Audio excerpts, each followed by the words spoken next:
evolved the Oak Island universe is that type of person. You guys, I can tell, you're that type of person. You hear a story like this, you latch onto it like a dog, and you're just like, let's go. And yes, it's frustrating. And yes, you want it to be solved tomorrow. And yes, who doesn't want to find a chest of gold? Of course we do. Of course, everyone does. But it doesn't work like that sometimes. These things are hard. And so it's taking what it's taking. And that is, in this case, 10 years. Right. How does it affect us in changing of the history or getting down to the nitty-gritty of the history? It won't change history. It will explain. There you go. Perfect. Thank you. That's what I was it will explain parts of North American history you've never thought about. See, I can't. The History Channel could not have come up with a better teaser than we just did right here. So I tell you what, stay tuned, folks, because this is going to be a good one. I can't wait. This is Robert Clotworthy, the narrator of The Curse of Oak Island. And I have a question for you. Could it be that you are listening to The Curse of Oak Island and Beyond live stream? This is a top pocket find, mate, for sure. Hey everybody, Jeff here with the Curse of Oak Island and Beyond live stream and JFree906, and there is my co-host tonight, Tom Burns. Tom, how you doing tonight? I am doing great. How are you? I'm doing fantastic. A thunderstorm just rolled through here in north central Florida just a little while ago, and I was a little worried about my antenna up on the roof that it was going to get blown up. We had tornado watch in effect, but wow. Still here, and yeah, it's quit raining. I don't hear it raining at the moment. So yeah, still safe and sound. What's it like up in New Brunswick right now? It was a balmy +9 and sunny today at supper time. +9. Which is like unbelievable for us. Yeah? Yeah, +9 Celsius. So what's that? Like that's over 50 freezing. degrees Fahrenheit, 45, 50 degrees Fahrenheit. Holy cow. And it should be, the other side is zero, -9. Should have snow on the ground right now, right? We had snow. We had a bunch of rain the other day, and it's pretty well gone now. Wow. At least in my area, we call up north, so the northern part of the province, it's still got plenty of snow. Yeah, we saw that Karen Publicover had shared some pictures with, and she allowed us to share them on our Facebook group also. She's Karen Publicover, folks, as you well know, is Oak Island from the Other Side of the Causeway Facebook page, and she shares a lot of pictures. She was out at the island just recently, and she shared some pictures. Yeah, I was surprised there was no snow on the ground there either. So that I think it's going to change for them overnight and tomorrow, I think. Or maybe tomorrow night and Friday, that's going to change. They've got some sort of a weather advisory out for that southern shore of Nova Scotia now.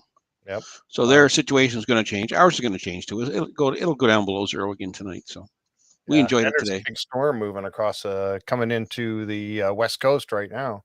Yep. So we'll see what that brings here in a few days as it makes its way across. So anyway, shout out to some folks out there. Paula Steen, always first. Generally always first. Hi, Paula. Craig Robbins. Craig is here tonight. Thanks. Kat is here. Sand Dollar Ray. Let's see. Winston is here. Hey, Acorns. Yep. There's so many people signed on now. You can't tell. You got to scroll back through it all. I know. Well, I was just looking up at how we're closing on 90 people in there, and I can't say hi to everybody, or I'll be here all night. But I appreciate you all being here. D. Jones and Jeff's in we got a couple people named Jeff, so we can say hello to Jeff. Jeff and Jackie and Jeff and okay, Youper's here. Yeah, Henry. Oh, you know what? I forgot to bring up the chat on the Facebook side. Darn it, I meant to do that. So while I get that, and you're going to hear an Jess echo is here. Yeah, well, let it go. Jess is here. Jan Scores is here. Holy jumpins. Everybody's here. Yeah, I got to hand it to, why is it not showing up on Facebook? Darlene Marcos is here. Oh, there it is. Nova Scotia native. Okay, we're going to get an echo here for a second. No, well, here. There we go. All right, now we should be good. Now I can see the chat over there. Karen's over there on that side. Barbara Duncan. Jan, of course, and did another excellent job on the synopsis. Thank you very much. Yep. Jeff from Anchor Tours. Nope, there's Jack Campbell just signed on. Hey, Jack. Jack Campbell. Yeah, I got to talk to Jack a little bit. Tease me about the swamp. Jack, I'm telling you, it's a barge. Well, finally, Jack, we're going to see what is happening in the swamp. As we get there tonight and start talking about it, we're going to be able to explain a little bit about what they found. And we know, I think we saw, didn't we see some pictures from our friend Colin Jameson? Didn't we see some pictures of the long reach in the swamp this year, last Last summer? summer we did, yep.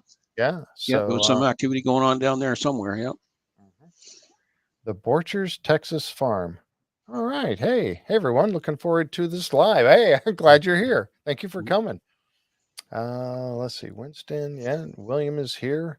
So, yeah, I really appreciate Michael. Really appreciate you guys coming by tonight. Bass Anderson and Jess. I got to tell you, Jess hooked me up tonight.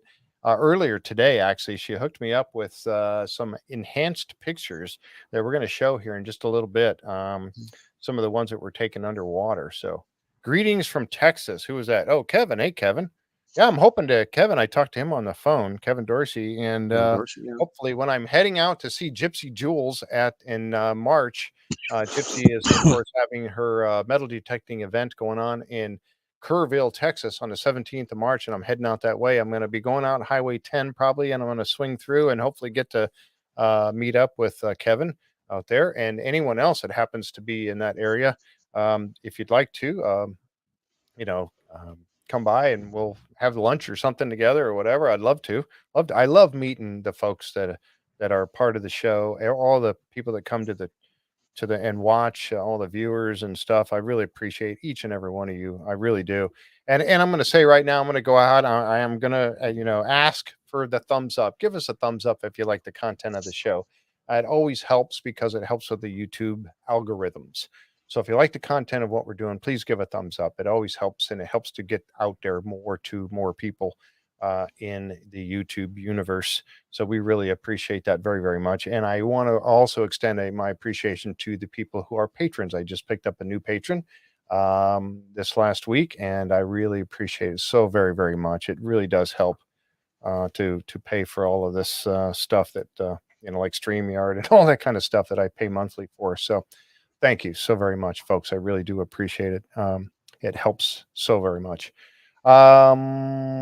Golden Corral. Oh, they at the Golden Corral. Yeah. Yeah. We'll meet at the Golden Corral. Yeah. You got where you get to, you get the chocolate fountain and all that. Do they still do the chocolate fountain? I don't know. They used to do it anyway. All right. So we are going to be talking tonight about season 10, episode number 7, Norsing Around. They picked that name, of course, because of some of the things that the good doctor told him about toward the end. That was Dr. Edwin Barnhart.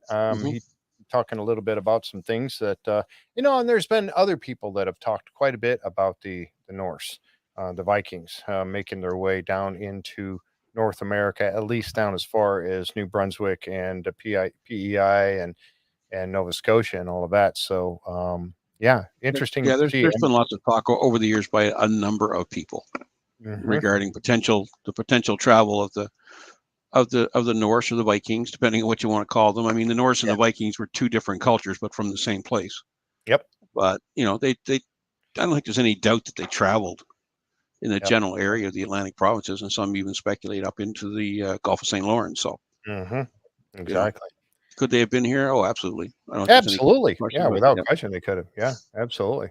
Robert is here. Hey, Robert. Linda, as you see, she can help put up some chat messages and she can respond, as you just saw. And she put Linda on there because for some reason, I got to get hold of StreamYard and ask them why. But for some reason, when someone else types in the chat box down there in StreamYard, it comes up and it says it's me talking, even though it wasn't. So she puts Linda at the end of it. So you'll see where it says that right there, right here. And then she'll put Linda at the end. So it's either her or me speaking. So that's a little distinction there. I'm going to talk to them about it. Go, why does it do that? You allow me to have an admin and a co-host and stuff. So why not put their name on it?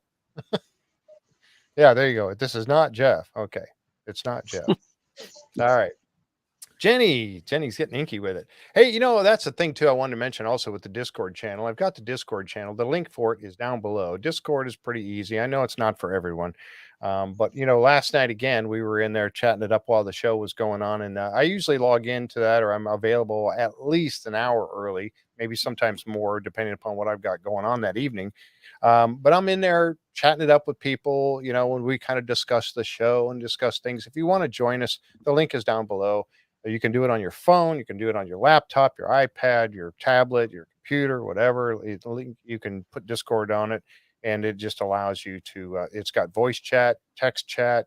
We can share pictures. We can share screens. We can share all kinds of different stuff in there. It's really kind of a neat thing. We use it a lot over on the Skinwalker Ranch side. Skinwalker Ranch actually has their own for the insiders, and we get in there and we talk to, you'll hear more about that coming up when we do our next Insiders Insights, but we talk to Eric Bard all the time. He's constantly in there talking with us. And then Thomas was there. Thomas was shoveling snow yesterday. He was shoveling off the helipad, and he was out there. We were watching him shovel snow. I got tired just watching him. He was out there for quite a while. It was funny, but we were watching him shovel snow. My heart goes out to anybody that's got to shovel snow. Oh, and it was wet, heavy snow too. You could just see him struggling, but he was out there for quite a while. Anyway, but yeah, so that's what's cool about Discord, is that we can kind of talk and share. Okay. RJ Robert is RJJ from Discord. Yeah, I was talking with him today, as a matter of fact. So that's cool. Thanks, Robert. I appreciate you letting me know who you were. All right. So let's get into it. So yeah, I thought another good I guess show. I think Tara Lorraine must be watching the Canada-US junior game. Sound is up on this, but down on the game. What's the score right now? What's our the latest news flash I have is 2-2.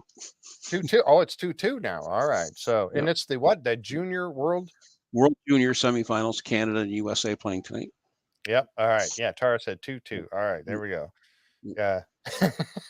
I don't mind if that's an important thing. So, that's quite all right. I know that we figured there'd probably be a few less people watching tonight because of that. So, of our Canadian friends and American friends who like to watch that.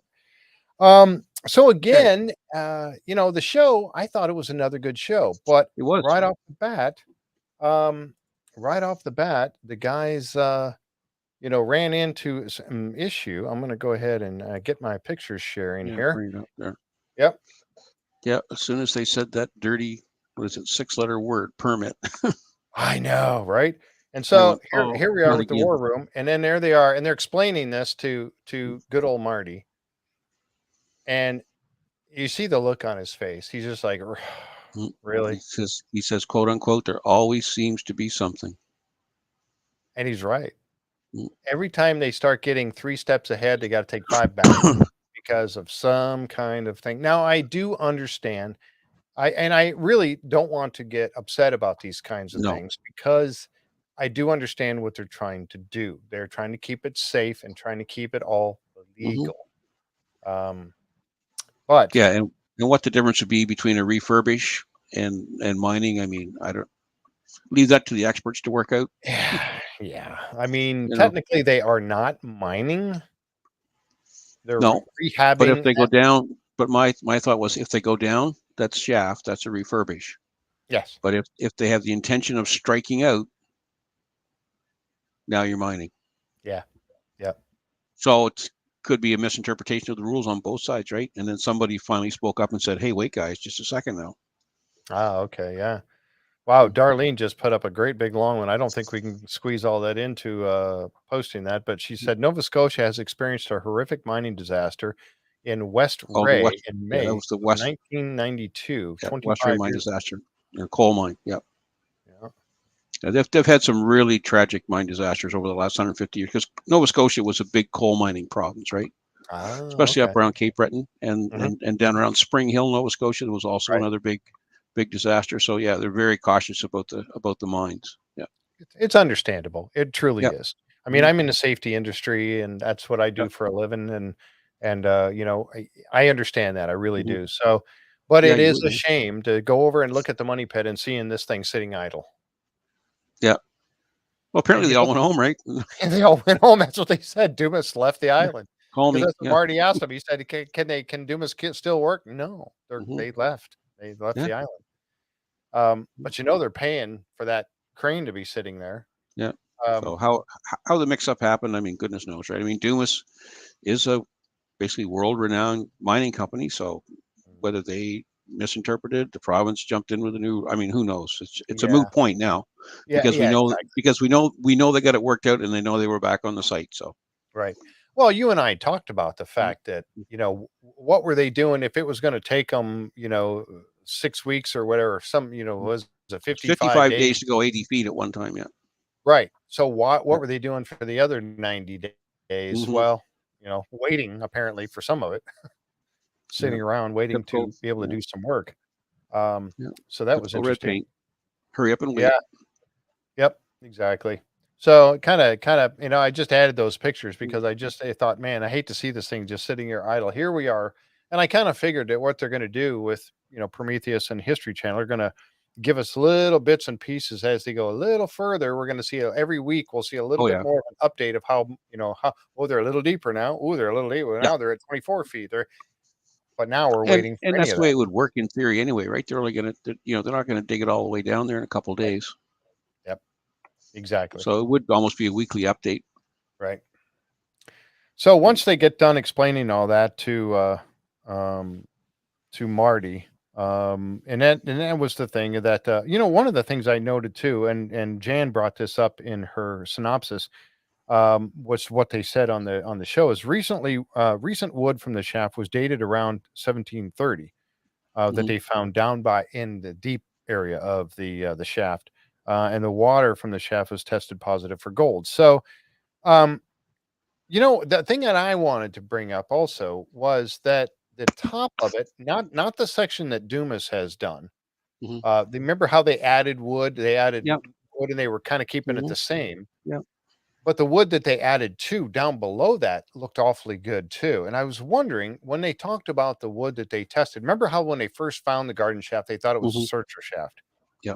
So they never messed with it too much. And some of that wood that's just underneath what Dumas added is Mhm. in really good shape. Now we Yeah. know it in the mud, it gets preserved and all pretty well, Mhm. but is it possible that the wood that's toward the top, toward the surface, let's say the Mhm. first 20, 25 feet, 30 feet, is actually been rebuilt by someone else, another searcher Could at be. some point, and then down Could be. below that, it's older. Yeah. Well, we know that wood underground, like what causes wood to rot, is getting wet, drying out, getting wet, drying out, getting Yeah. wet, drying out. Yep. So, and there are actually places I know that they actually built, foundations for houses out of wood, right? Because they're below ground and they don't rot. They'll last 50, 60, 100 years. Right. And I wondered about that because that doesn't Yeah. look that bad, the wood that's up toward the top. So I thought to myself, gee, I wonder if maybe other searchers have come in and added to. They found that shaft and it Mhm. was, I don't know. They don't know that it's the money pit, but let's say it was older than what they thought because they found wood at the Mhm. bottom that dated in the 1730 area. That maybe it was added on to by searchers later on, and maybe that really is the money pit. I don't know. Yep.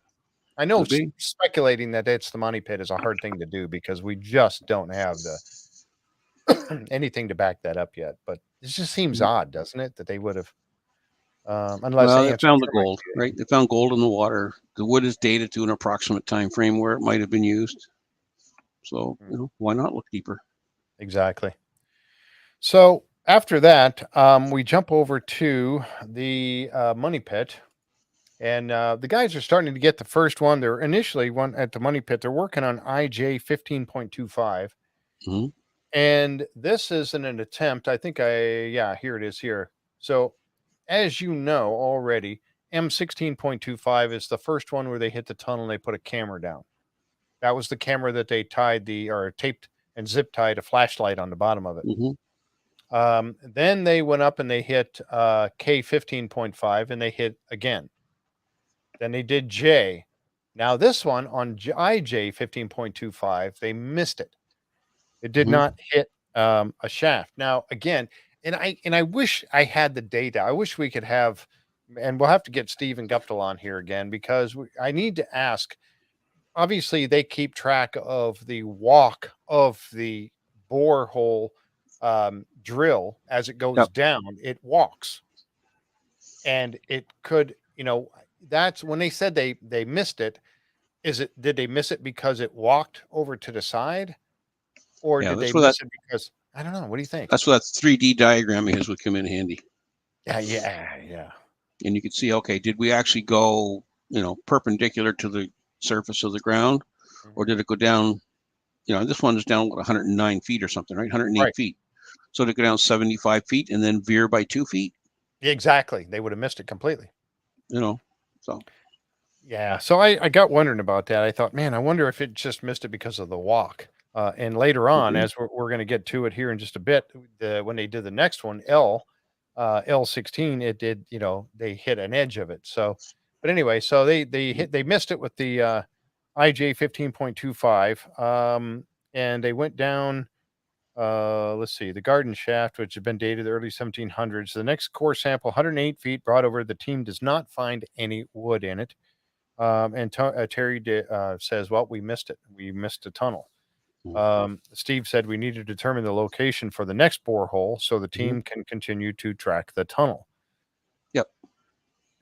So, and again, this is them making the assumption that it's heading for the garden shaft. I think if you look at this, it's it in looks that to general me area. like And if you're it's down going there more digging a this way. tunnel and you're 200 feet under the ground or 100 feet under the ground, who's to say at some point in time you're not going to hit an obstruction or an object that you're just going to dig around? Exactly. Yep. Exactly right. Path of I least think if you resistance. look at this, it kind of looks like it's going a little bit more this way, more to the north than northeast. I don't know. If you follow that line, But down there 400 years ago, they probably didn't have a compass with them. So. Yeah, maybe. No GPS. Yeah, no GPS. No. What's the thing they put down in the borehole in the pipe? They put the not sonar. Can't think of what it's called now. Yeah, I can't think of it now either. It's gone. Escaped my mind. Yeah, they keep putting it down in the gyro. pipe to see. That's how they track the walk. They put it down there and they can track the walk of the pipe. It was a gyro, wasn't it, or something? Yeah. Yes. Thank you. Yeah, gyroscope. Thank you. Yep. Steve there you uses it. Oh, look, I said it. Oh no, Linda said it. Never mind. Yeah, they need a gyroscope. So that's what I'm thinking, that they missed it because they needed to go a little bit more to the west. So this is it right there. And then I grabbed this picture simply because it shows right there the IJ 15.25. You can see this was at about 90 feet. That's before they got to the 108 or 107, 108. But again, they missed it.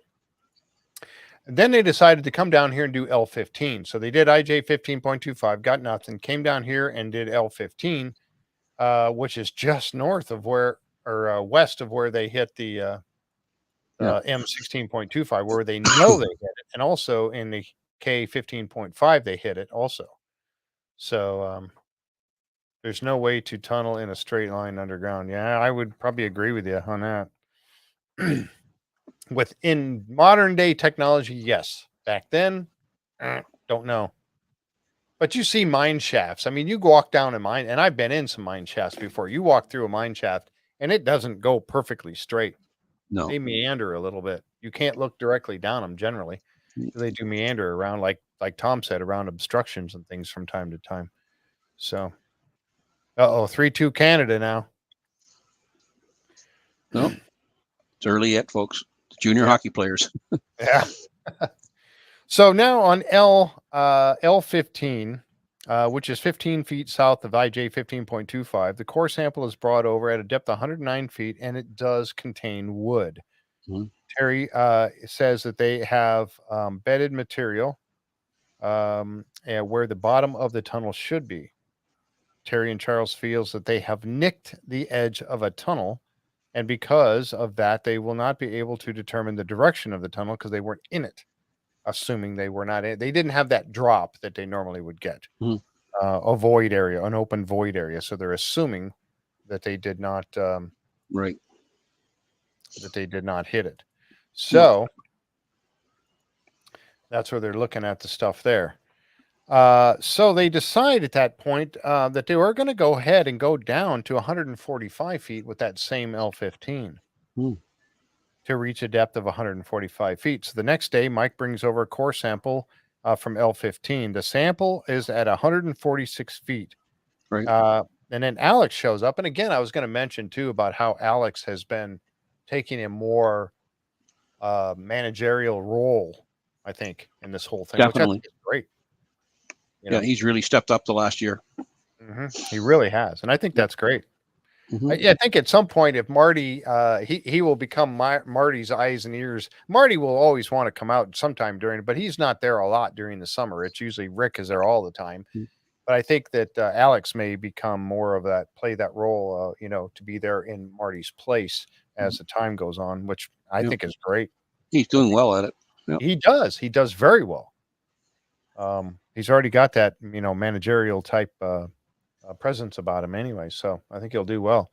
So when Alex says that there isn't enough in the core, Mike tells him that the bottom fell out. Mike says that there was nothing there and the drill dropped about 10 feet. Terry and Steve agree that they are in a cavity and that they did not know about, and that they need to notify Rick and put a camera and sonar down there. So the next morning, Rick comes out and they do just that. They go ahead. This is when they were talking about there. There's Alex with them right there. And this is L15 again, right there is where they were taking that. So then Rick and Marty come out the next day and they get a camera down in the hole. Now I really wanted to see, and I cannot wait until they get the sonar down there. We sonar results. Yeah, I want to see that shape of that cavity. I mean, don't you guys want to see what Aladdin's cave? Yeah, thanks, Winston. I appreciate you bringing that up. Yeah, Marty called it Aladdin's cave. But that's a big hole. 10 feet high is a big hole. That's a huge cavity down there. Yeah, that's huge. So they get the camera going. Here's the view just as they got to you can see the teeth on the bottom of the pipe. Yeah, the drill core pipe. Yeah. Yep. Oh, David's here. Hey, David. Armstrong physiotherapy.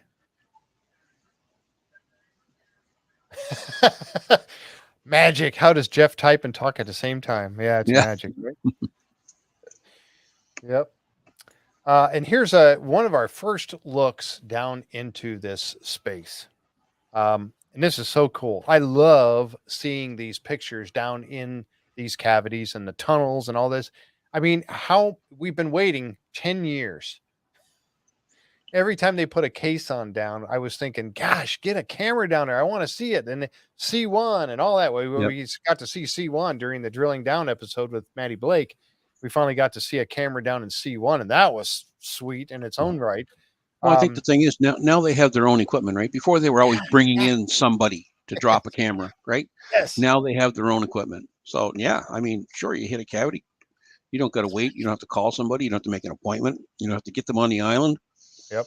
Go grab the camera and put it down the hole. Exactly. And that's exactly what they're doing. I again, been waiting 10 years for this, and now we're finally getting to see actual pictures of and video of down in these, what's going on down there. And it hasn't it been awesome? I mean, it has a huge cavity after 500 boreholes. I agree, Winston. Absolutely. Yes, there are other tunnels. They did sonar first. Yeah. Nowadays they use a laser to guarantee direction when tunneling. Yes. Yeah. They got a lot more instruments for that kind of thing nowadays. So. Oh yeah. I mean, they can do directional drilling nowadays. They can, they know within inches, where they're at. Right. Yep. Henry said that camera is awesome. I love seeing them using it. Me too. It's absolutely it's so cool. It adds a lot to the show and to us as viewers, right? To be part of that search, to see. Well, it tells us that there are truly tunnels down there. That's the thing. I mean, we've been watching them punch holes. Oh, we hit a void area, or nothing but dirt. Oh, it looks in situ, and blah blah blah, and all things have been going on through all these 9 seasons coming up to this point, and now we're actually getting to see pictures down there. So it's awesome. So they took a few snapshots, and some of these were hard to really get a good look at. And this is where I got to really hand it to Jess Grollo. Jess and I were talking, and she says, "Hey, and I was trying to get both shows last night. I had to get everything pictures taken for both Curse of Oak Island and Beyond Oak Island last night, and so I got late when I got all done, and I was just too tired to mess with it. So." But Jess took and enhanced these pictures a little bit, and we pointed out a couple of things. This is one of the ones right here that I absolutely love, and I'm gonna something that Tom was talking about. What were you telling me earlier about this one, Tom? Okay, when we were at New Ross Museum last summer, Carmen was showing us. We actually I've got some pictures of them somewhere. So how they would use these iron spikes. I call them iron spikes. They call them iron drills to break rocks apart. Yes. Right. They put them in every so often, and eventually the leverage of the iron or steel going through the rock will cause the rock to crack. And they always leave a groove along the edge. Yep. So if you look along the bottom edge of that stone, where it looks like little gold dots, they look almost like grooves there too. Yep. It looks like somebody could have been driving steel or iron through there. Yep. In order to cause that stone to break apart, wedge apart. Yeah. And when you said that, and you actually shared that, we've got we talk, all of us, Linda and Jan and Henry and Tom and I, we all talk every day about stuff concerning the show and the group. And, when you said that, you sent one out and you sent a picture out of those one that didn't break. And they drove those like wedges. I thought like a wedge when you're splitting wood and you drive a wedge into it. And that was like these wedges that were drilled in or hammered in. But you see these little flat spots like right here. That one right there. There's another one right here. And it looks like here's another one right here. It does look as if that is the way this was done and broken. Okay. That's the other great thing about all these photos, right? We get so many more different ways to speculate. Yeah. Jeff can speculate all kinds of, and when I first saw this, when I first saw that on the show last night, I was looking at this going, okay, this is definitely, it's got to be a natural void area, a cave, a natural cave or something like that. And I thought, because there's no wood, that was my initial thinking. There's no wood in here showing up in these pictures. It's got to be a natural cavity down there. But after speaking with you and looking at these pictures a little bit closer and talking to Jess about it, it's like, okay, now you're convincing me that maybe this is not a natural, but would they be in bedrock? Would this be down that far at 145 feet to be in bedrock and not have the need for? It came from somewhere. So it's not natural wear and tear from million years of water running by it, right? It's still at a right angle, still a flat surface. Yeah. And you look at the size of it. I think there was some talk going around that this was a 90-foot stone. It's like, well, then somebody threw it back in the hole. It might be 90 feet underground, but it's not the 90-foot stone. No. And you can see how long it is. You can see it goes way back over here. And again, I can't tell just how big this is. We don't have anything to compare it to for size. But to me, that looks like a pretty big chunk of stone. Because you can see it go way back over here. Yeah. And you think that they're taking those pictures in a 10-foot cavern from the top of a 10-foot hole, right? Right. Yep. So it's going to be sizable enough that they're going to see it. Right. Now it's not a pebble. Right. Yeah. Now here's one of the enhanced pictures that helps a little bit. Now something else I wanted to point out on this, and there's been people talking about this. I saw this on another group. I am a member of many different Oak Island groups, as I think all of us should be if we really want to learn and grow. Unfortunately, some of them are kind of, I don't like to hang out too much because they kind of get on each other and bad mouthing and stuff like that. But anyway, I digress there a little bit. Sorry about that. But one of the things that somebody had said was, did you notice the cross? And Jess mentioned it to me too. She said, did you get a screenshot of the cross? And I thought, I didn't see no cross. They're talking about this right here. It does kind of resemble a cross of some sort. I don't know. It's just too hard to say. I think you said a dead starfish. A dead starfish. It's a dead starfish down there. It is salt water. So that hole, we don't know. I'd like to know if that hole is salt water. Oh, that's true, huh? Right. We know C1 is saltwater, right? Right. Yeah. And C1 But is in a they cavity. didn't tell us if that was saltwater or not. I think it might be part I think of it the is, same but- cavity. The Ark of the I think it is. Covenant. That's why there has a cross. No. Who said that? Oh, that was Joe. Joe said that. Mhm. Ark of the Covenant. Yeah, I don't know. I don't know. Mhm. It's odd. It's an oddly shaped something. But I didn't even notice it. I didn't even catch that. And I'm No, I usually didn't see it pretty good either. about catching those kinds of things. But anyway, I didn't see that. And there's also this. I saw this right here too. A nice round circle. I don't know if that's a coin stuck in there. I don't know if that's just a hole that somebody drilled that ended up not using, but that's an awfully nice round feature on this stone. Don't know what it is yet. But And I the thought stone that's and the stone right to the back of it to the left. Is Right that here? what they were referring to as the pedestal? Or was that I think he was talking about this being the that? pedestal. Okay, because we look at that stone to the back and to the left. It Mhm. almost looks like two circular stones Yeah. with a flat top. Yeah. Oh, these? Yeah. This area here. Yeah. Mhm. Or I don't maybe know. they're two logs with a flat top. Who knows?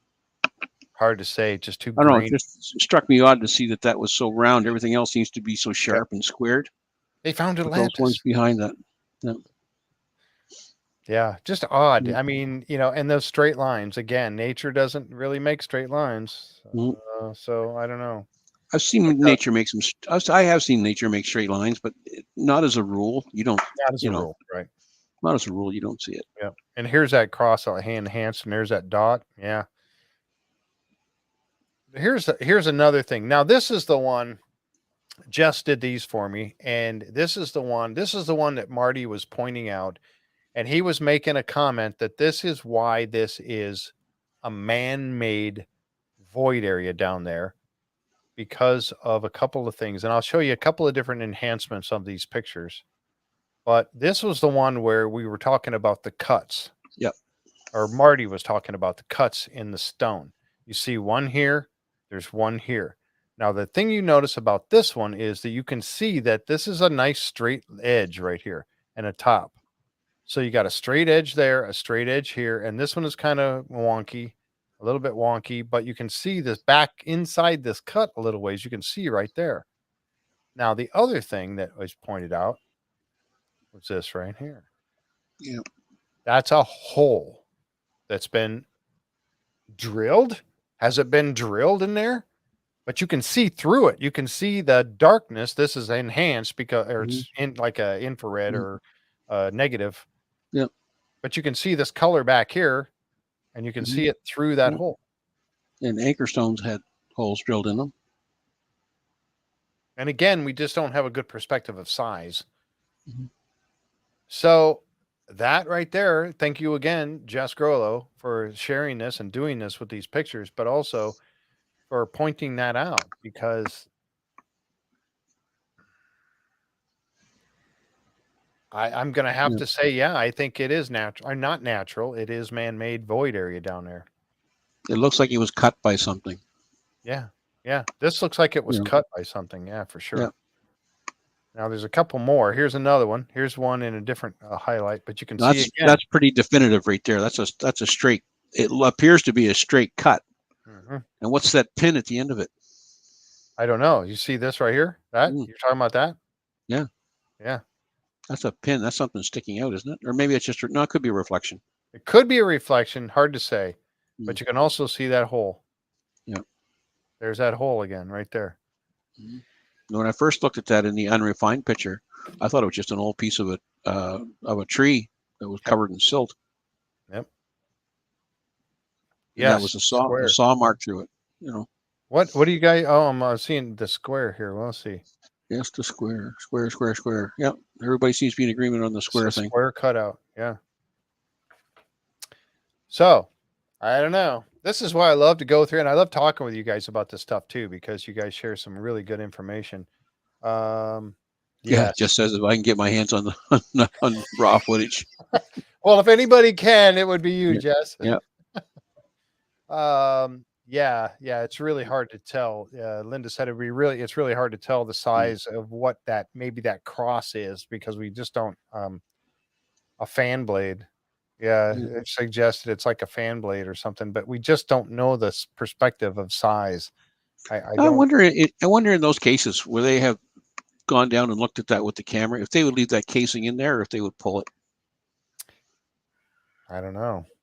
I would I'd I would want to leave test it the in. water. Yeah, I'd leave it in there personally if it were me. This is remarkable. This is where Jess was marking out those 2 points to me, and they're just phenomenal. And I'd be on the phone to university and say, "Get down here, guys. We get more water to test." yeah, the other point is this right here. You know, when you talk about driving those wedges in, this is like a nice little channel right here that's right next to it. I don't know. I could look at this picture all day long and keep coming up with more stuff on it. That's but I don't know. And there's a different look at that cross. Well, hopefully I get that sonar down there. We'll be able to get a look at that. Yeah, I can't wait. I cannot Next week, maybe we'll see the sonar results. I want to see, because that will tell us how big this opening is, I think, won't it? Because it can see all the way back to the back of it, deeper in where the camera cannot. Yeah. Right. Yeah. Yeah, there's the starfish or the cross or whatever that thing is, or just maybe it's just a rock, and that's the way the light's reflecting on it. I don't know. Just like the face on Mars, right? Just the way the light hit it to make it look like it's a cross. But you can see those little, you can really see those chisel marks on this thing. Yeah. All along that edge right there. So I guess I'm sold now. I'm a believer that I thought it was a natural cavity, but I don't think so. I think it was man-made.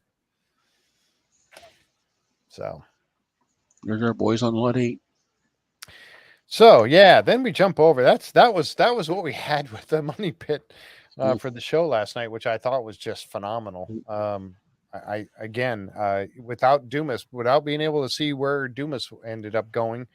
Can you say chisel? Yes, exactly. X marks the spot. Yeah.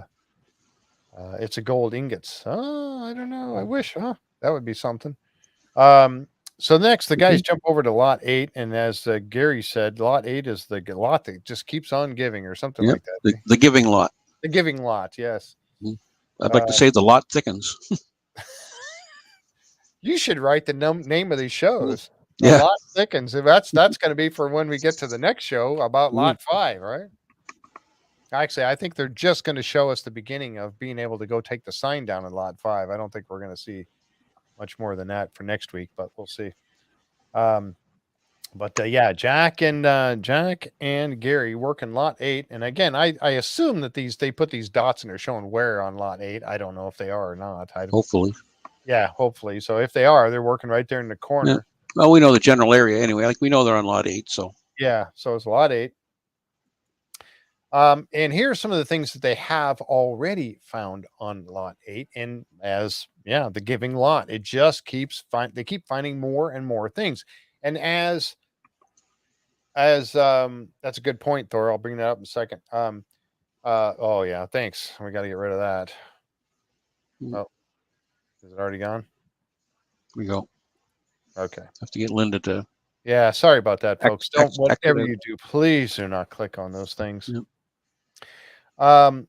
Lot 8 has produced so many different things, and as Marty had said, that as far as I know, there was no homes on lot 8. There were no homesteads on lot 8. So if that's the case, then why is there so many artifacts there? And these are not farm implements. If you were thinking about Samuel Ball and he's farming this area, there's no farm. Well, these are not. The chain could be. This one here, they said something about being a part of a horse's bit that goes through the horses. Okay. This one here. Bridle. This is obviously, the bridle, and the bit that goes through their mouth was part of this right here, he thought. This looks like it's part of a stove or something, cast iron, and a piece of chain, of course. And this is that gun part, the flintlock of a gun. And then this piece here was also found on lot 8. And it's something I wanted to mention before I get off this picture. Somebody brought this up to me. I think it was RJJ brought this up, I think. The rest of the Poverty Island. Poverty Island chain, yeah. Well, we don't know where the tunnels go to, so Yeah. your guess is as good as We mine. don't know how far the tunnel goes. We can speculate. Something that I think it was RJJ brought this up in the Discord chat. I think it was you. Let me know if that was you that brought this up. But he was talking about this material right here. Yep. And right up here. Is that organic or is that like copper like wire? Is that some sort of a wire? I'd never looked at it that closely before, but yeah, I it could didn't be. either. And I was looking at this picture and I thought about it initially. And then in Discord, it was brought up and he said, what about that stuff that's sticking out of it? Has anybody tested it? I have a tendency to believe maybe it's some kind of a wire because you can see the strains in it, but it could be some sort of a cord or like twine or some sort of a material, organic material that could then be tested. Yeah. Yep. And it's on both ends. It runs all the way through it and it comes out. I mean, maybe it's root. I mean, it's right here also. Is it something that was just happened to be smashed in it? Right. Cal, I believe it looks organic to me. Facebook user. Who was that? Oh, that was Henry. I don't know. If it's organic, it could be tested, at least tell you when it was smashed around that thing, that whatever this is. I know the guys have to be thinking about that. Should be carbon datable too if it's organic. Yeah. I mean, it might only tell you when it was thrown in the ground, or thrown on the ground, or lost on the ground, or whatever. I mean, that might be the only thing that could tell you. Maybe it's hemp. Yeah, it could be hemp rope. Mm-hmm. So, they should have it tested. I agree, Dana. Dina. I think it should be tested. I don't know. But anyway, I wanted to point that out while I saw this picture up there again, because that's a very good point. It might not tell you when this thing was made, but it might give you some clue as to when it was lost. Mm-hmm. Or maybe if this organic material is not indigenous to Oak Island or Nova Scotia. If it's organic material. Yeah, just don't say it's coconut fiber. Yeah. It looks like what you make grass skirts out of. I know, that's what I thought too. Anyway, just something I noticed on that I wanted to point out because I hadn't really gone there. Okay. All right, I'll send that over to you, Jess. Yeah, you might have to remind me after the show. Okay, and then they found, as they were digging, the guys found this piece of a hammer. Again, another piece of claw hammer. And they found one once before. They found over in lot 14 or something like that. They found one once before. And it was pretty old. I forget the date on it. But actually, it's probably in my notes right here. Could have been back as far as the 1500s. Yeah. As far back, that's when they were, claw hammers were basically started about the 1500s. Got something flying over. Doesn't look that big though, does it? No, this would be a small hammer. I mean, I'm somewhat of a woodpecker myself. I do build things out of wood, and this would be, in my opinion, a very small hammer. It would be for light duty work. Same way with the one they found last time. And I also thought about what if it's a hammer that's used by a blacksmith. Yeah. No problem. Or someone, excuse me, or someone tacking a fine ornamental lead trim onto a chest. There you go. It's going to be more for fine work than it is going to be for hammering pegs into, beams to hold them together or anything like that. That would be a wood mallet they would use for that anyway. But I mean, definitely not a framing hammer. No, it's not a framing hammer. Thank you. Definitely not a framing hammer. This is definitely a light duty hammer. So it's shoe. Yeah, exactly. That's what came to mind when I see it, like for ox shoes. Yes, Winston. Thank you. See, Winston made that comment. Kat said also too. A light duty hammer for like that a blacksmith would use I should say a farrier. I'm sorry, a farrier would use. I call it blacksmiths because they do make shoes. Blacksmiths do so, but a farrier would use for ox shoes or horseshoes or something like Yeah. that. A small hammer like that.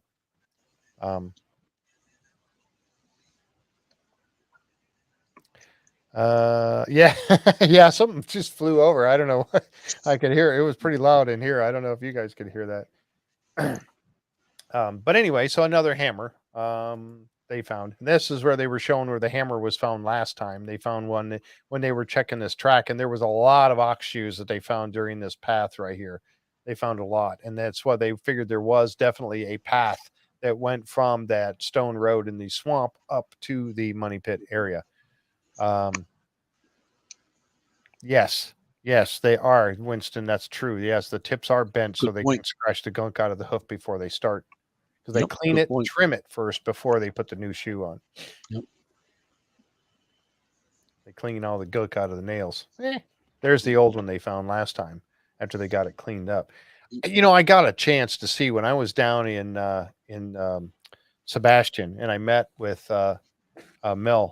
Melvin Apt down there at the Mel Fisher Museum, and got to handle some of. I put up those pictures in our Facebook group of when I was down there and got to handle some of the artifacts that came up from the Atocha, and they were so encrusted. It's almost hard to tell what the heck it is.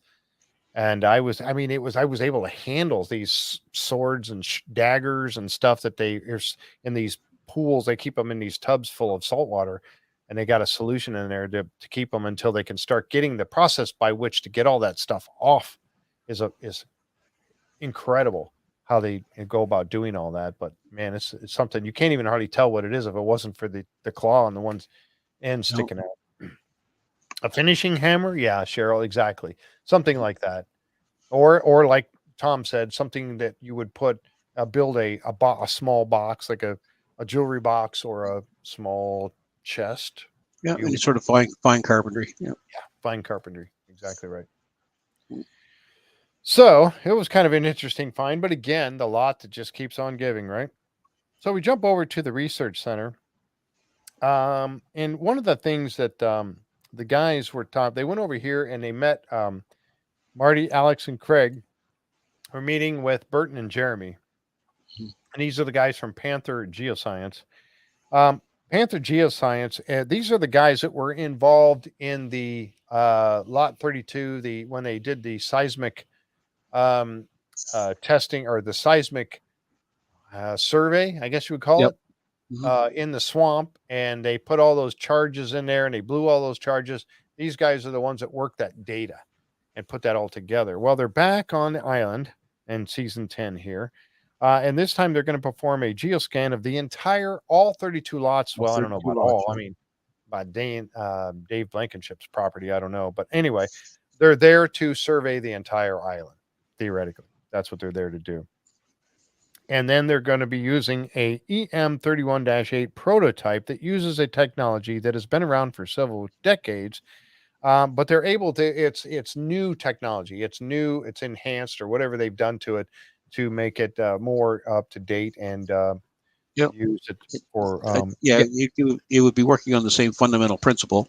Yes. However, they're able to interpret the data much more exact. Yeah, exactly. And what was cool about it is that it can measure conductivity, items of conductivity up to a depth of 30 feet, and allow the team to see metal objects and also locate things like foundations and whatnot down underneath the ground. That's kind of weird because now you're talking about wood, locating rocks and metal objects. Mm-hmm. So that's kind of cool, I thought. Yeah, it works like looking for items that conduct, or conductivity, but also it to be able to identify a space or a void or a foundation or some sort of anomaly in the ground. I thought that was really cool. Like they mentioned, like old foundations. Yeah, I know. That's the thing right there, Jersey Lady, is that I made a note of that on here too. Alex and Marty suggested that he get started in the swamp. They wanted to get out there and get the swamp, do that first. And Marty said something about, well, it's warm enough, but the bugs aren't out yet. So that was a good time. There are a lot of It bugs. tells you it's pretty early in the year. Yeah. Yeah, right. So the team hopes to get new scan of the swamp that could give them more information about the ship shape anomaly. This is where they did this was the seismic study that they did in the swamp years ago. And I don't remember do we have a note on what season that was? No.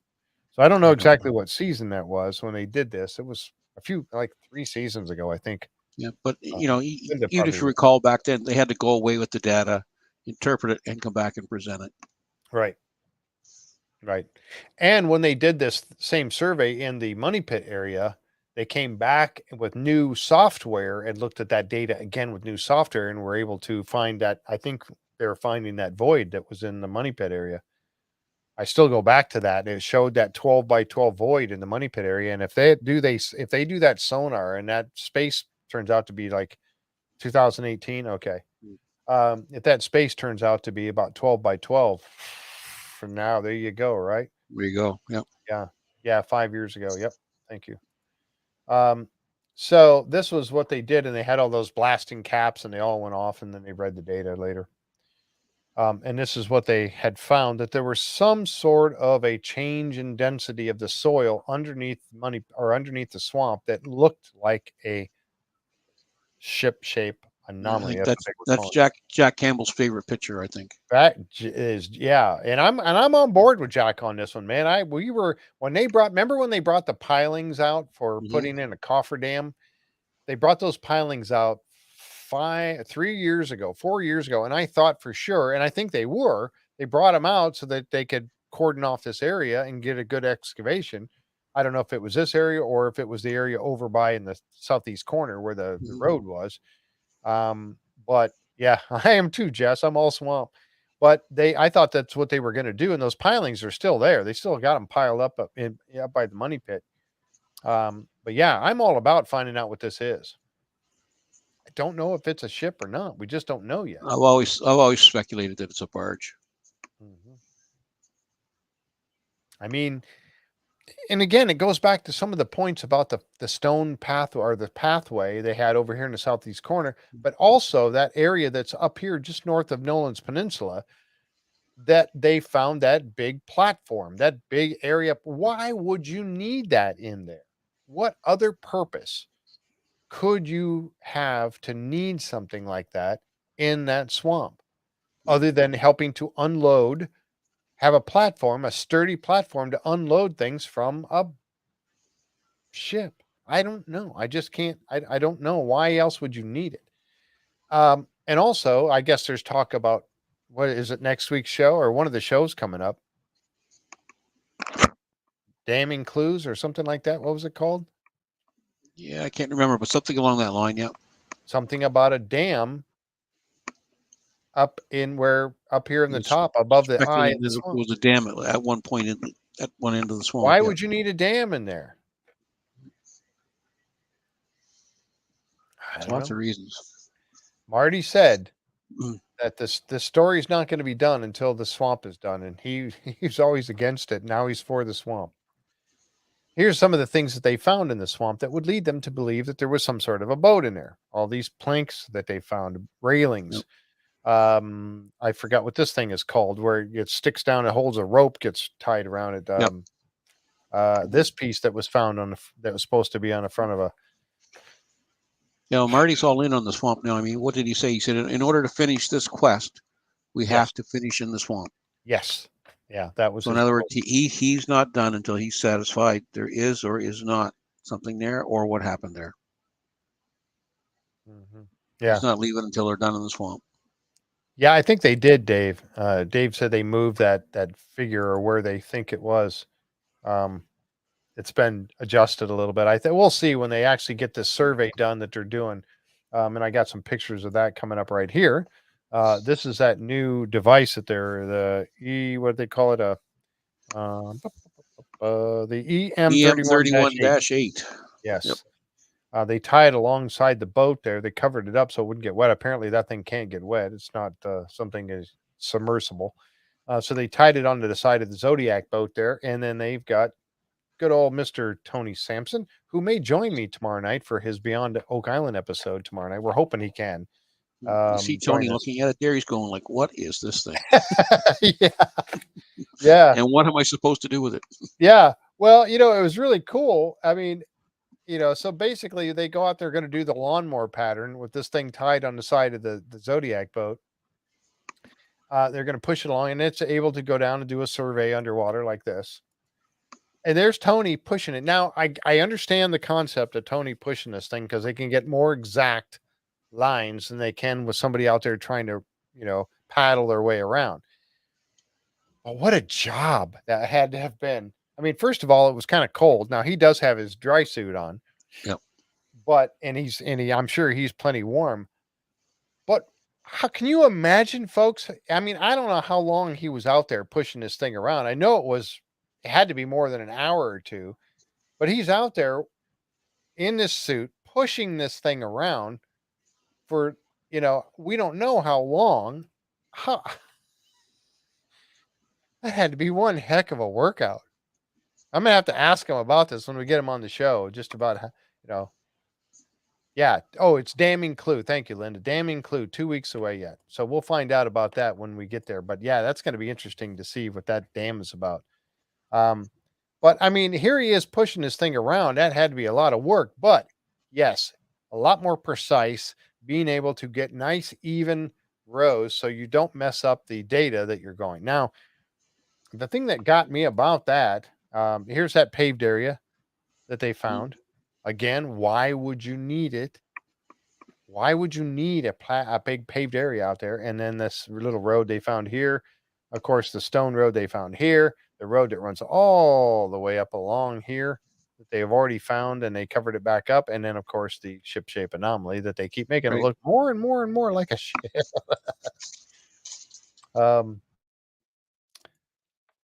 Yeah, look at Tony. He's like, that was just after a couple of rows back and forth, but they were getting a lot of hits, weren't they? Right off the bat. Yeah, they were. Yeah. Right off the bat, when they were right up by Nolan's Peninsula, when they were right up in here, just right up the edge, that thing just went nuts. And the guy goes, "Oh, there's a big hit." So, yeah. So I can't wait. But the bad part is what somebody had mentioned here a moment ago in the chat was the time it's going to take to get the data. Yeah, they do get some results, but yeah. What was that? It's going to take them a couple of weeks to get the data back from the swamp scan. Now, how long it's going to take to get the rest of the island done is another story. Right. Yeah. And we may not hear about that until, April. But I hope we hear about this here in a couple of weeks. I don't know. But yeah, they said, data could take several weeks of processing. I hate that part. The waiting is the hardest part, right? Is there a song about it? Yeah. The waiting. Okay. So that's another good thing. But yeah, hang in there, Jack, because, they're not done. Yeah, they're not done in the swamp yet. And we're going to get to see, finally, what that ship-shape anomaly is all about. They're not done until Marty says they're done, and Marty says you're not done. You're exactly right. Thank you.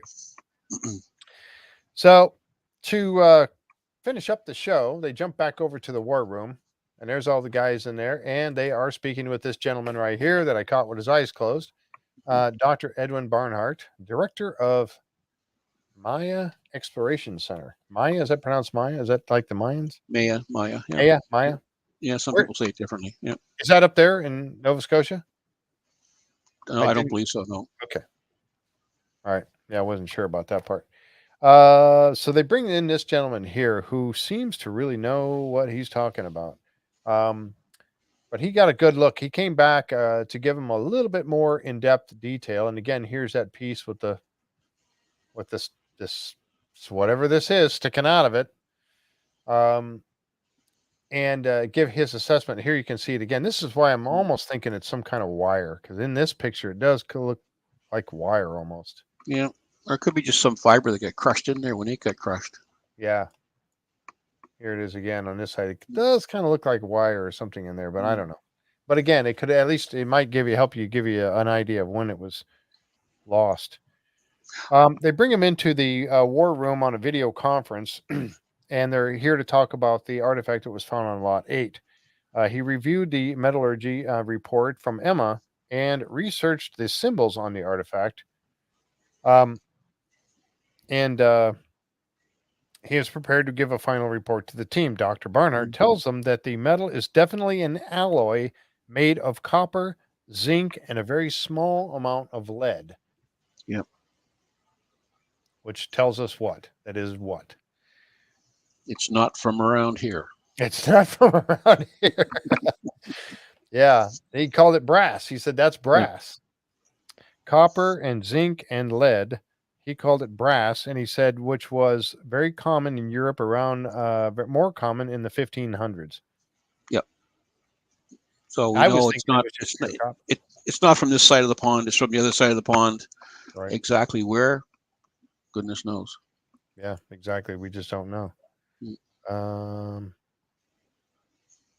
It's 4-2 Canada. Second intermission. U.S. had a goal called back. Really? Wow. Still 20 minutes of hockey left, folks. Don't be starting any parties just yet. Yeah, don't start partying just yet. All right.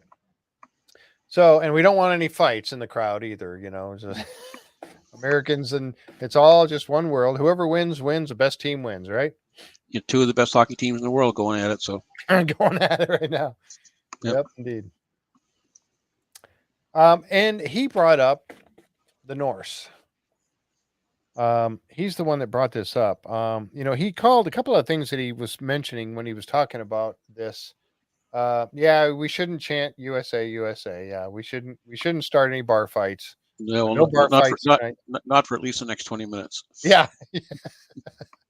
And then we'll just quietly, close the show and back out of here. One of the things I thought he was really cool because he was really stepping out with his knowledge. Edwin was, and he called Oak Island, or this area, the Crossroads of the world. Mm-hmm. The Crossroads of the world. The Portuguese were there. He said, crossroads of the world. The Portuguese were there before Plymouth Rock was visited. Yep. Well, we know the Portuguese were in and around even the Bay of Fundy in Nova Scotia in the 1500s. Yep. I think the earliest Portuguese map, I'm just reaching back in the memory banks here, I think it was 1554. So 1550, 1554. Right. A Portuguese style road. But could the Vikings or the Norse been here prior to that? Absolutely. Absolutely. I think there's a really good likelihood they were. Yeah, for sure. And that's something that I was talking with a few other people about, is that I think we're going to find, when we get down to the end of all this, I think we're going to find that Nova Scotia and Oak Island was indeed a crossroads. I think a lot of people came through here. I think we're going to find it being a stepping point in this coming over. And I think that's why I love the history side of all of this. And that's why I had even mentioned to Corian. You saw in my little intro that I play when Corian Mull and Christopher Morford are there on the show with Gretchen and I. And he had mentioned it's not going to change its history. It's going to explain parts of history that you never thought of before. And I think this is exactly what he's talking about. And I think that Oak Island and Nova Scotia area is going to become an important pivot point in all of this. Yeah. Until the Lance Meadows were discovered in Newfoundland, everybody said, "Oh, there was never anybody here before Columbus. It's impossible." Yeah. So we know that history's not going to be rewritten. It's like they say, it's going to be clarified. Clarified. Thank you. Yep, exactly right. Or as Corian said, explained. Things that you never thought of before. And I cannot wait. I mean, this is this is the thing that's got Rick just wrapped up. He wants to know all the who, what, why, where, and when, and I do too. The Vikings came over around 1000 and also planted a lot of things and also plated a lot of things with brass. Evidence suggests Vikings could have visited many areas in North America when they crossed the Atlantic. Rick tells Absolutely. Dr. Barnhart that they have artifacts that are very old, such as the Chinese cash coin and a piece of ship's railing Mhm. dated the 7th century. And also, he mentioned that in 1996, Robert Young found a coin on Lot 5 that he felt was Norse. Now, I don't know anything about that particular coin. No, I don't either. But he felt it was Norse, and they talked about 95% copper of this of that brass piece of this other piece, 95% copper, this piece right here, 5% zinc, and then just a little bit of lead in it. So yeah, if they can determine where that came from, man, this is going to be interesting to Without a doubt. it's going to be interesting. And I think they're right. I think it was some sort of a wrapping on metal, I mean on wood Hmm. box or chest or some Yep. sort of a they used to call it gilting, where they would put gilt or use some sort of a metal, and they would put it on the corner of a table, on each corner of a Yep. table or a box or something like that on the corners, Hmm. not only to protect it but give it a nice fancy look to Makes it. it look nice and waterproof it, protect it, stop Yes. water from getting in. Yep. Exactly. And I think that's very well what this could be. So we'll get to find out about that a little bit more. But I think the whole Norse thing, I think this is really intriguing.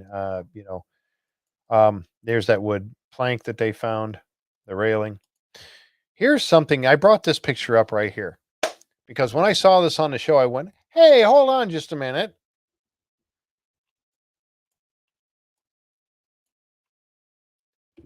Have any of you seen this on the show before? Tell me, raise your hand out there in the crowd if you, and those of you watching, if you've seen this on the show prior to last night. I have not. I never saw this thing before. It was shown twice on the show last night, and they have not talked about it at all. We've not seen it. They've not talked about it that I know of. Now, it looks like it's a nice piece of decorative metal. It goes around and underneath here. So it comes up underneath, it goes around here, and then swirls around, and it makes a nice little piece. And that is a stone that is held in place by these little corner pieces right here, just like a gem would be held, or a stone, or or not a gem, or even a garnet would be held inside of a setting. And that is a clear, it looks clear to me. What do you think? Can't hear you, Tom. You're muted. Did you get? You're muted. Oh, you're coughing. Sorry, I'm coughing up a storm here. Oh, okay. Sorry. Yeah, it's not. It doesn't look dark like a ruby or something like that. It looks more of a clear type stone, but until they get that off of there, it's hard to say. Yeah. Where did they find this? That's Smart an money goes. interesting- Smart money goes on lot 8. Yeah, right. There you go. Lot 8, or maybe lot 5. Maybe lot After they 5 got on too. lot 5. I mean, we know that Gary, remember when Gary, and you see that preview of Gary and Jack, and they got all excited, and I don't know, but did they slip up and accidentally show us something that they weren't supposed to show us yet? I haven't seen this thing before. What do you think it is? I can't tell by this picture how big it is. It looks like this this part here that winds around and underneath is pretty good size. I would say that's probably I don't know. an 1/8 inch. Maybe not. Maybe. What do you guys think this is? I have no idea. But yeah, I think it's an editing error. I think it was.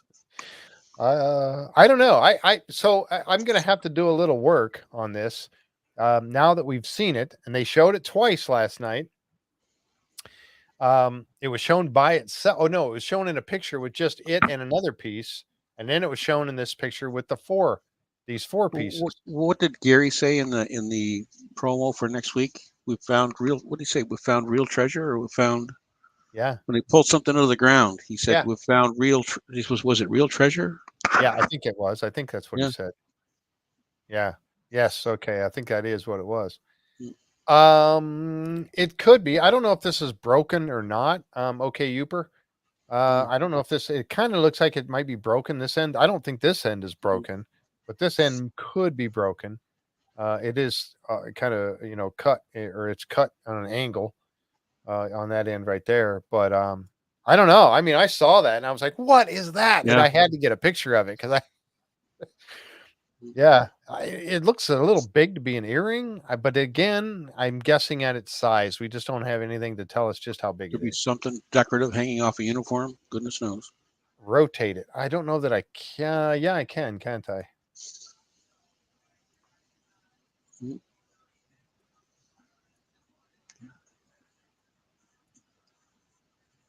Hard to say. Hard to say. Let's go one more.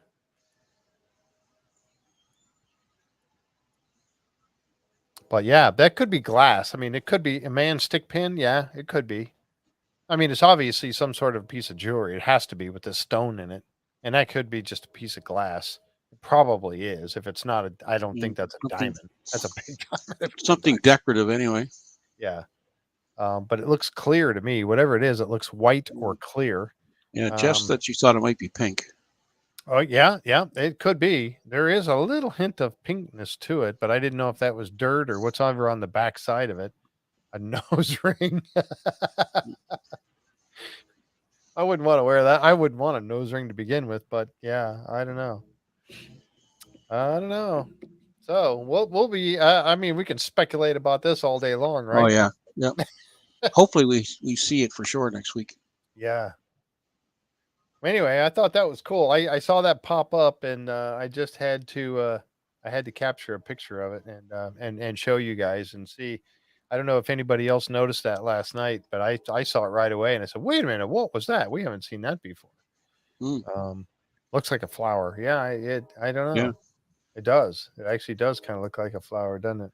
Mm. Huh. Anyway. Yeah, there's the other shot of it. It was it was just that and this piece which was brought up. So maybe it is lot 8. I don't know. Yeah, and you don't know how close to scale, when you compare the lead piece Yep. or the brass piece to the decorative piece there. You don't know if the scale is the same either, right? One could be a blown up picture, one might not be, Mm-hmm. Wow, I don't know. Good stuff for tonight, though. I tell you, this was another good show, and this has been some good stuff. They're finding some really good stuff. This season so far. I've Mm-hmm. been. Some people are, I was just thinking the same thing. Okay. We've found more things of historical interest in terms of artifacts, I think, this year than last year. Yes, yeah, I think so. I think you're absolutely or at right. least that reach further back in time, anyway. Yeah, and that combined with Dumas going underground and those guys working the garden shaft, and the things that we're seeing, and finally getting a look at underwater and down inside the money pit. I mean, it has been I think it's been a great season like this right here. I mean, and I said it earlier, but we've been waiting for 10 seasons to see something like this, and we're finally getting a look at underground, under the money pit. They're finding more things. We're in that, and we haven't even seen anything come up from lot 5 yet. And now, and he mentioned that lot 5 had been metal detected by Robert Young. That was mentioned on the show. Well, but Robert had his own sort of mini museum going, didn't he, at one point in time, or his own catalog of finds or whatever? Yeah, I believe so. So, I mean, the thing of Dumas going under there, and they're going underground. They're going to get boots underground.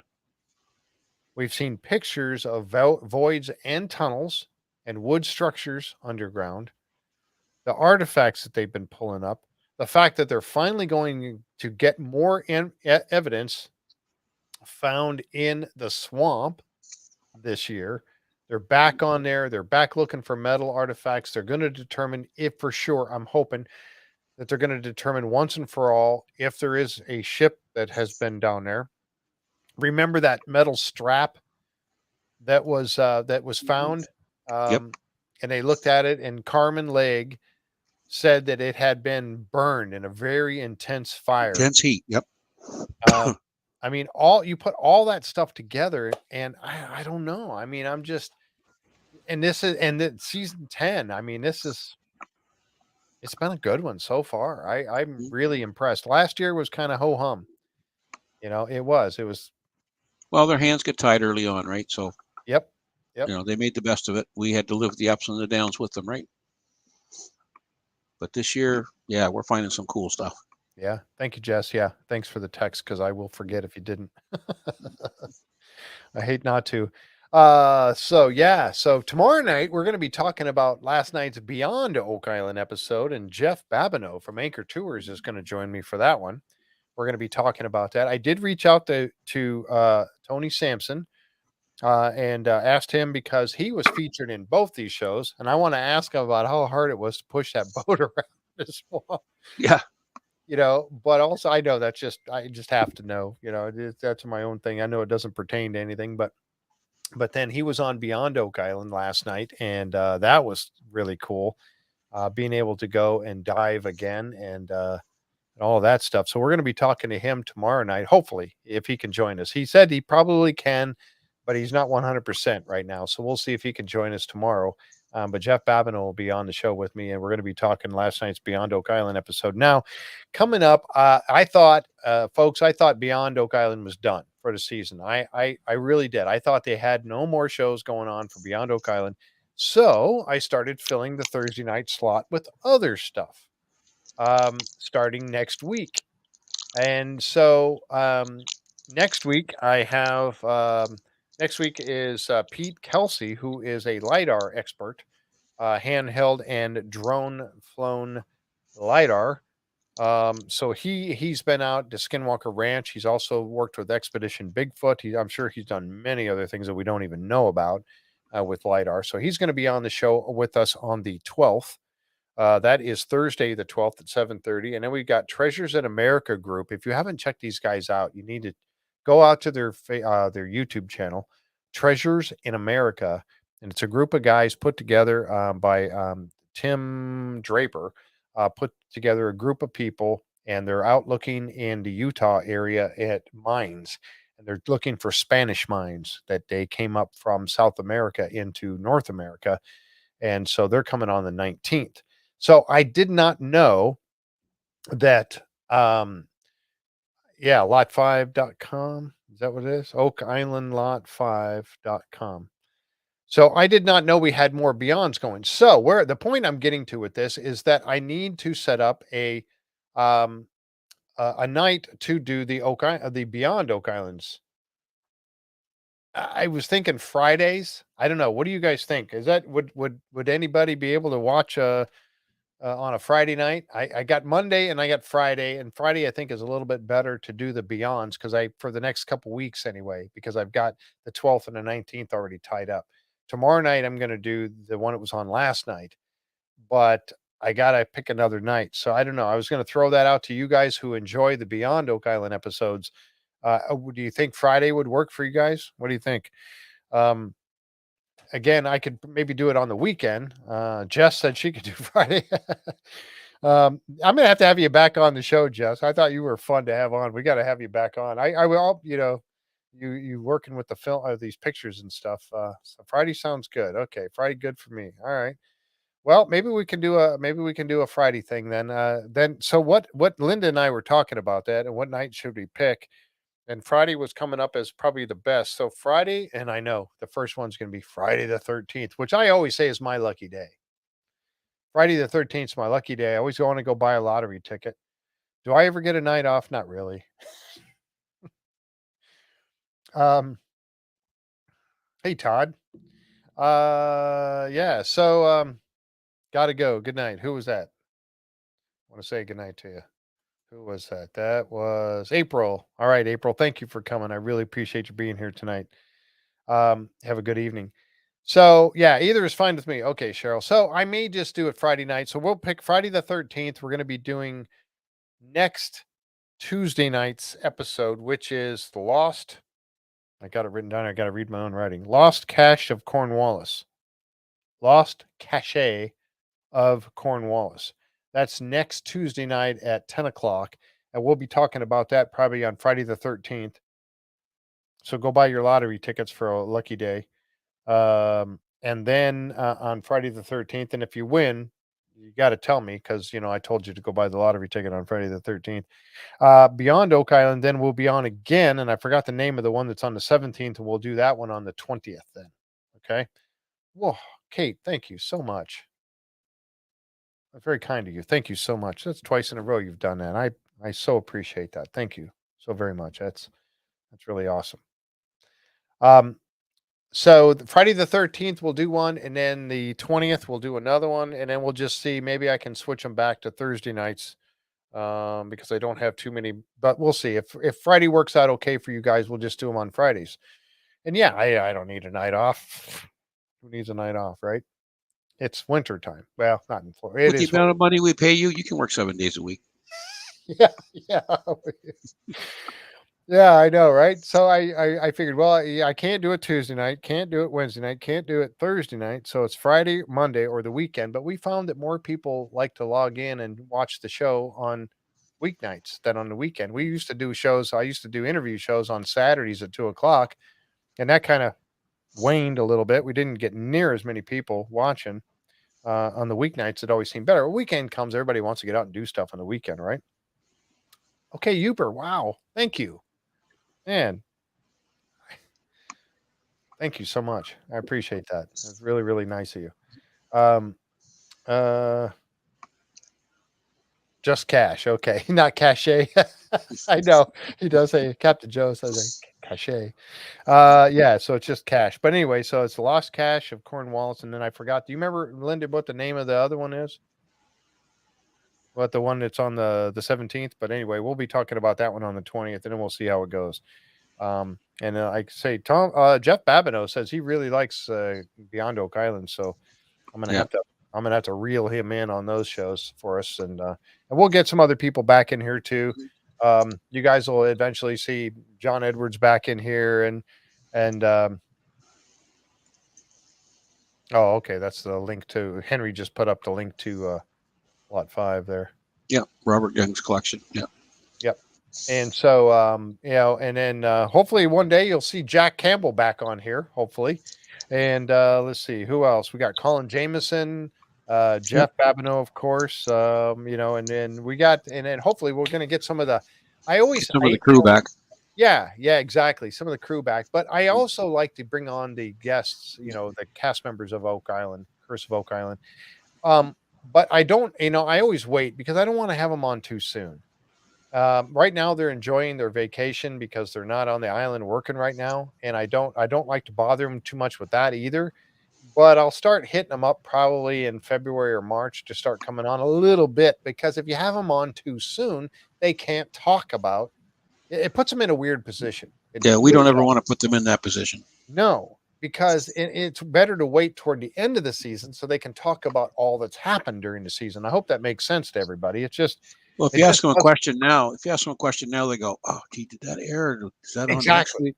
So then you don't find out anything, right? And so I'd rather not. We do our very best here at the Curse of Oak Island and beyond. We do our very best here to to be respectful of the guys and all the work that they do. That's why we don't. I will not be using any drone footage that flies directly over the island anymore. I may use a few shots, like in the intro, you saw a few shots that were off the island, looking at it from over the water, because they asked us not to. Mm-hmm. And we were asked by the team not to show those drone footage because it encourages more people to go out there with drones and fly over the island. It disturbs everything they're trying to do. And I love the drone footage. I absolutely love it. And I love sharing it, but to be respectful of the guys and honor what they're asking us to do, we will not be showing drone footage that flies directly over the island any longer. We just won't do it. So that's being respectful of that. We try to do our best. With Scott and them guys, when they talk to us about stuff, we try to do our best to abide by because we want to be respectful of the island and the team and all that kind of stuff. So that, unfortunately, I love it as much as I love that drone footage, and I get a lot of views on it. It's just we can't do it. So that's why you won't see too much more of that coming from us on this show anymore. So, all right. So I'm going to wrap it up, guys. Gosh, Tom, this has been great, man. I'm really another fantastic show. Yeah, it gets better every week. It does. It really does. And I want to see Dumas get back under there, get back to working. So, all right. We know they get it worked out. We know they get it worked out. We know they get back on the scene because they're there until November. So yeah. And we saw pictures from we haven't even seen the osprey nest up in the top of the crane yet. That's coming also. So they probably built that during the 3 weeks they were off. You know what? That's probably that. You're probably right, because it was sitting idle for so long. Yep. That's a good point. I hadn't thought about that. That's probably when the osprey nest shows up. So, all right, folks, we're going to wrap it up. Again, thank you all so very much, and thank you guys for the adding to the helping out with the show. I really appreciate that tonight, Kate, and who was the other gentleman? I already forgot. Sorry about that. Okay, Uper. Thank you guys so very much. Appreciate that. It really does help. So for next time, we'll be here again tomorrow night for Beyond Oak Island. Jeff Babineau and myself, we're going to be talking it up. Beyond Oak Island show that was on last night, and we're going to have a lot of fun with that. Again, Tom, thank you so much. Linda, thank you for helping out with the chat and everything tonight, and Jan and Henry and all you folks that were here with us tonight. We really do appreciate it. We'll catch you next time right here on the Canada Go. Go Canada Go. Huh? What's that? Go Canada Go. USA. All right, go back to the game. We'll see who comes out with the win here. All right, good night, everybody.